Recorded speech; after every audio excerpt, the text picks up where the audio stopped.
Hi, ഇന്ന് ഞാൻ വന്നിട്ടുള്ളത് ഒരു കിഡ്ലൻ ഐഡിയ ആയിട്ടാണ്. ഇപ്പോൾ നമ്മുടെ വീട്ടിലുള്ള കടല വെച്ചിട്ട് എങ്ങനെ കടലമാവ് വീട്ടിൽ തന്നെ ഉണ്ടാക്കിയെടുക്കാം എന്നാണ് നോക്കാൻ പോകുന്നത്. വളരെ ഈസിയാണ്. പെട്ടെന്ന് തന്നെ ഒരു 10 മിനിറ്റ് കൊണ്ട് നമുക്ക് വീട്ടിലുള്ള കടലമാവാക്കി എടുക്കാം. അപ്പോൾ അത് എങ്ങനെയെന്ന് നോക്കാം. ഞാൻ 1 കപ്പ് കടലയാണ് എടുത്തിട്ടുള്ളത്. ഇപ്പോൾ റേഷൻ കടയിൽ നിന്ന് കിട്ടിയ കടല എല്ലാവരുടെയും വീട്ടിൽ തന്നെ ഉണ്ടാവും. അപ്പോൾ ഞാൻ ഒരു കപ്പേ എടുത്തിട്ടുള്ളൂ. അതൊന്ന് ജസ്റ്റ് വാഷ് ചെയ്തെടുക്കണം. ഒരുപാട് സമയം വെള്ളത്തിലിട്ട് വെക്കരുത്. വെള്ളം ഒഴിക്കുക, പെട്ടെന്ന് തന്നെ കഴുകിയിട്ട് അതൊന്ന് കോരിയെടുക്കണം. വെള്ളത്തിലിട്ട് വെച്ച് കഴിഞ്ഞാൽ നമുക്ക് കറക്റ്റായിട്ട് ഇത് വറുത്തെടുക്കാനോ പൊടിച്ചെടുക്കാനോ പറ്റില്ല. അധികം അഴുക്കൊന്നുമില്ല. ചില കടലയിൽ ഒരുപാട് അഴുക്കുണ്ടാവും. അപ്പോൾ അത് കഴുകി വാരിയതിന് ശേഷം ഞാനതൊരു ടവലിൽ വെച്ചിട്ടൊന്ന് തുടച്ചെടുക്കുന്നുണ്ട്.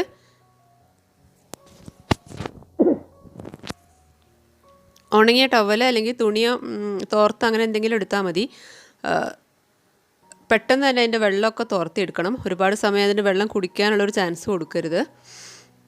അങ്ങനെയാകുമ്പോൾ നമുക്ക് പെർഫെക്റ്റായിട്ട് തന്നെ പൊടിച്ചെടുക്കാൻ പറ്റില്ല. നല്ല ഉണങ്ങിയ തുണിയായിരിക്കണം കേട്ടോ. അപ്പോൾ ഇതാ ഞാൻ നന്നായിട്ട് വാഷ് ചെയ്ത് കഴുകി തുടച്ച് വൃത്തിയാക്കിയിട്ടുണ്ട്.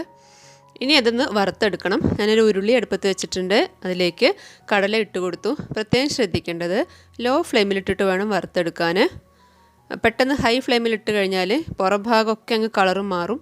പക്ഷേ അകത്തൊന്നും വേവാത്തൊരു പ്രശ്നം വരും. മാത്രമല്ല കടല നിങ്ങൾക്ക് അറിയാലോ, ഇത് വറക്കുമ്പോൾ അങ്ങനെ പൊട്ടി തെറിക്കും ചെയ്യും. അപ്പോൾ നമുക്ക് പെർഫെക്റ്റ് ആയിട്ടുള്ള കടലമാവ് കിട്ടില്ല.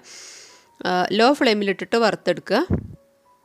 കടലയുടെ പുറം ഭാഗമൊന്നും കളർ മാറാനും പാടില്ല. എന്നാൽ അകത്തൊക്കെ അത്യാവശ്യം നന്നായിട്ടൊന്ന് വേവും കൂടി വേണം. ആ ഒരു പരുവത്തിൽ വേണം നമ്മൾ വറുത്തെടുക്കാൻ. ഇനി കടല നിങ്ങൾക്ക് കഴുകി ഉണക്കാനൊക്കെ ഉള്ള സിറ്റുവേഷൻ ആണെങ്കിൽ അങ്ങനെ ചെയ്യാം. ഇതപ്പോൾ ഈ ഒരു പരുവത്തിലാണ് ഉള്ളത്. ഒരുപാട് കളർ മാറാൻ പാടില്ല. ചെറുതായിട്ടൊന്ന് കളർ മാറിയിട്ടുണ്ട്, അത്രേ പാടുള്ളൂ. ഇനി നമ്മളിത് കുറേശ്ശെ മിക്സിയിലിട്ടിട്ട് പൊടിച്ചെടുക്കുകയാണ്. നമുക്ക് തോന്നും മിക്സിയിലിട്ടാൽ പൊടിയില്ല എന്ന്. ഞാനും അങ്ങനെ വിചാരിച്ചിരുന്നു. പക്ഷേ വളരെ ഈസിയാണ്. പെട്ടെന്ന് തന്നെ പൊടിഞ്ഞു കിട്ടും. അപ്പോൾ ഇതാ ഞാൻ കുറേശ്ശെ ഇടുന്നുള്ളൂ. ഇത് നന്നായിട്ട് പൊടിഞ്ഞിട്ടുണ്ട്, നല്ല നൈസായിട്ട് പൊടിഞ്ഞിട്ടുണ്ട്. ഇനി ശ്രദ്ധിക്കേണ്ടതെന്ന് വെച്ച് കഴിഞ്ഞാൽ ചെറിയ തരികളുണ്ടാവും. പിന്നെ ഞാൻ കൈ കൊണ്ട് ഇങ്ങനെ ആക്കുമ്പോൾ ചെറിയ തരികളുണ്ട്.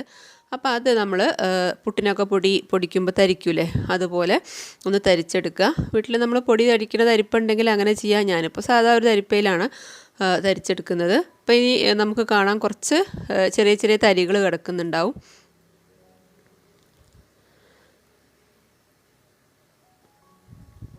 അപ്പോൾ ഇത് കണ്ട അവസാനം കുറച്ച് തരികളുണ്ട് ഇതിൽ.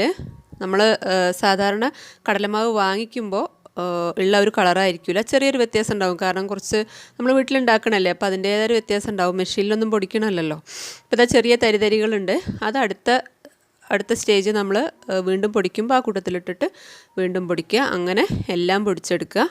അപ്പോൾ ഇതാ ഞാൻ എല്ലാം പൊടിച്ചെടുത്തിട്ടുണ്ട്. ചെറിയൊരു കളർ ഡിഫറൻസ് ഉണ്ടാവും, പെട്ടെന്നൊന്നും അറിയാൻ കഴിയില്ല.